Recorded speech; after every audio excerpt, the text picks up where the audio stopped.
horreur. Oh merde, la télécommande.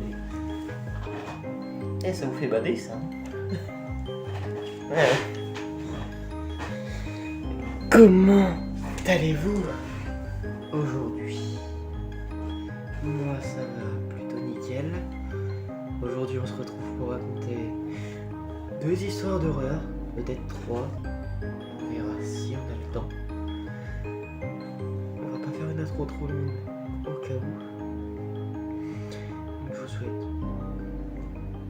une bonne vidéo. C'est parti. Donc, j'espère que vous êtes prêts. C'est des histoires. Je vais raconter 2 histoires que j'ai trouvées sur Reddit. Pour chaque histoire, je vais prendre un nom au pif. J'ai trouvé ça sur le Reddit Let's Not Meet FR. Donc, si par mégarde, et alors je vois même pas qu'est-ce qu'il faudrait sur la vidéo, il tombe là-dessus, je vous salue. Donc, déjà, elle nous dit bonjour. Je vais donner un nom au pif. On va l'appeler, je sais pas, Emma. Donc Emma nous dit que c'est une fille, tout à fait normale, et qu'elle est au collège. Un jour, elle a fait une pique-nique avec sa mère, avec sa mère, des amis à elle, et la belle-fille d'une des amies qui a 1 an de moins qu'elle. Faut suivre. Elles ont passé la soirée ensemble. C'était juste incroyable, comme elle a dit. Donc, et elles ont commencé à s'embêter. Et vers 23h, elles ont demandé aux parents, donc à leurs parents, si elles pouvaient aller se promener en forêt avec leur téléphone pour leur écrire au cas où ils auraient des problèmes. Vous sentez la douille arriver. Donc, une fois en forêt, donc elles se sont promenées dans la nuit grâce au flash du téléphone et tout ça. Et toutes les quelques minutes, elles se tournaient au cas où. Elles se tournaient comme ça, au cas où, s'il n'y avait pas quelqu'un. Là, elles s'attendaient évidemment à ne rien voir. Sur le retour, elles avaient froid, donc plus tard. Donc sur le retour, elles avaient froid, donc elles ont commencé à se dépêcher un petit peu. Donc son amie a répété en rigolant que si elle continuait à marcher aussi vite, alors elle dormirait en forêt. Donc elle a émis un petit... Enfin, elle a rigolé. Et puis elle s'est retournée instinctivement.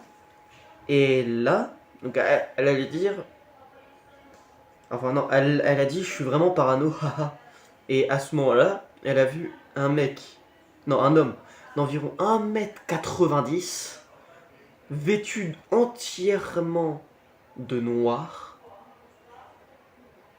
Et du coup, elle a décidé de rien dire à sa pote. Par contre, elle l'a pris par le poignet et elles ont commencé à accélérer le pas pendant qu'elle entendait les pas de l'homme qui s'accélérait aussi. Ça n'est pas bien. À ce moment-là, donc elle décide de elle commence vraiment à être stressée parce qu'il reste environ 10 minutes de marche. Rapide, hein. Donc imaginez de la marche normale.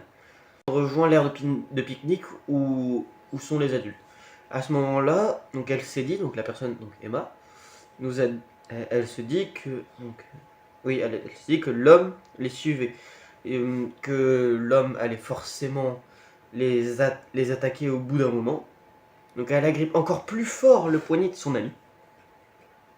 Et c'est vraiment une pote en or. Et elle se met à courir. Étant donné que elle a une très mauvaise VMA. Vous pourriez me dire dans les commentaires ce que c'est qu'une VMA? Donc je disais. Donc au bout de quelques instants, elle était déjà fatiguée. Ah ok, ça doit être son endurance. Donc c'était très dur pour elle de continuer à courir. Donc à environ 5 minutes de l'aire de pique-nique, elle jette simplement un regard derrière elle pour voir si elle était parano ou si l'homme les avait bien suivis. Malheureusement, elle les avait bel et bien suivis. Et quand les regards sont croisés, donc entre Emma et l'homme lui a fait un sourire. Et le sourire lui a glacé le sang. Imagine, t'es en train de courir avec ta pote, tu te retournes parce que tu sais qu'il y a un mec derrière. Vraiment, tu tournes ta tête et le mec il fait. Tout en courant. Ça doit être chelou.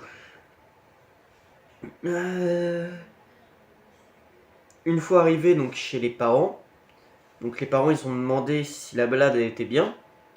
Donc par contre Emma leur a menti et a aussi leur a menti et elle a attiré donc du coup son ami à l'écart et elle l'a demandé pour donc et son ami lui a demandé pourquoi elle avait couru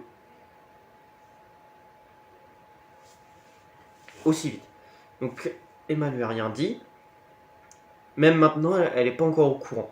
Pendant qu'elle lui a menti et qu'elle a dit qu'elle s'inquiétait et qu'elle a juste été bête à stresser comme ça, elle a revu l'homme, quel culot, elle a revu l'homme pour la dernière fois debout derrière un arbre qui lui a souri. Imaginez un mec planqué derrière un arbre, comme ça, en train de vous espionner comme ça. Ça doit être chelou. On n'a pas envie de le croiser, Emma. Je vais pas te le garder. Voilà. Donc, je peux vous... Donc, à nous souhaiter une bonne nuit et une bonne journée. On va plus dormir. Ok, donc je prends un autre mot, un autre nom au pif. On va l'appeler Cassandra. J'ai pas dit. Donc Cassandra a 17 ans, mais c'était en 2021 ou en 2020.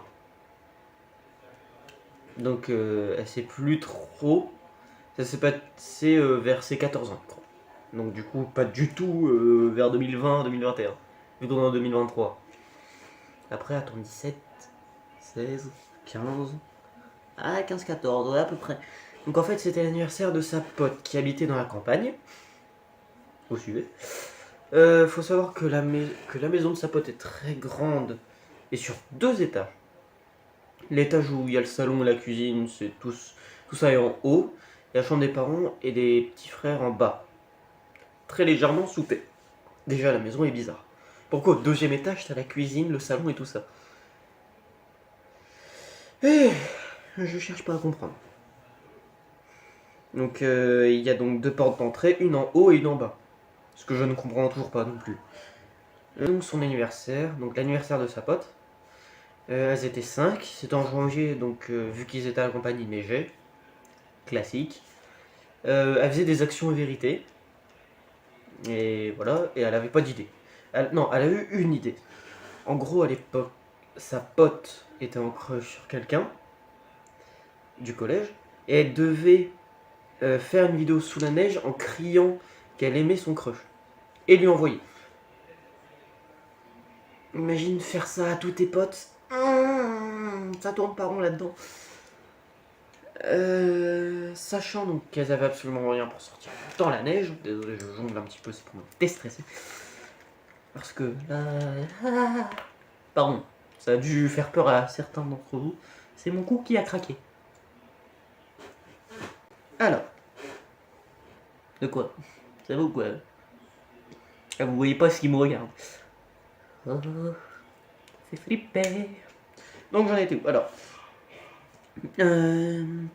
Donc elles avaient rien pour sortir dans la neige, donc elles étaient en dégaine de peignoir, chaussures de chantier, short et doudoune. Flow négatif. Voilà. Il y en avait... Ah putain, il y en avait une en tatane. Elles ont bien rigolé en sortant vraiment où elles ressemblaient à rien. Donc elles ressemblaient à rien. Donc faut savoir aussi que la maison de sa pote elle est juste à côté d'une route. La route elle est éclairée par des lampadaires et des portails entre sa maison et la route. Donc il était 21h, il faisait déjà nuit. Donc elles sont sorties, elles ont couru dans la neige, et etc. Elles ont rigolé. Et elles ont vu sur une femme. Et elles ont été sur la fameuse route. Donc elles ont commencé à faire les vidéos. Et là d'un seul coup il y a une grosse voiture noire, vitre teintée qui s'arrête juste devant eux.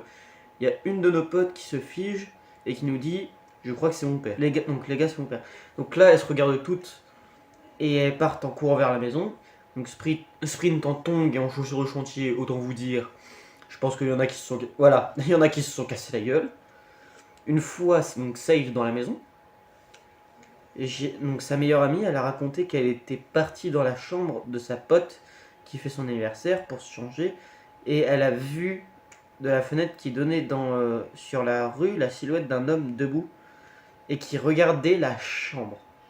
Waouh, ça fait flipper. Donc la chambre. Après, elles ont eu un stress et ont vite sont vite descendues en bas, fermer la porte d'entrée qui reste toujours ouverte. Et ça se termine comme ça. Donc elles en parlent encore et elles savent pas aujourd'hui qui c'était. Et elles se posent toujours la même question, genre pourquoi il est pas sorti de sa voiture. Il aurait pu croire qu'on avait un problème ou quoi. Cette histoire elle est purement vraie. Donc elle espère que ça vous a plu et personnellement ça m'a plu. J'espère que vous aussi ça vous a plu. En tout cas c'était la fin justement de la vidéo. Pourquoi? Parce que il y a 2 histoires que je garde pour plus tard. Donc, vous savez quoi? Je vais même baisser un petit peu l'ambiance.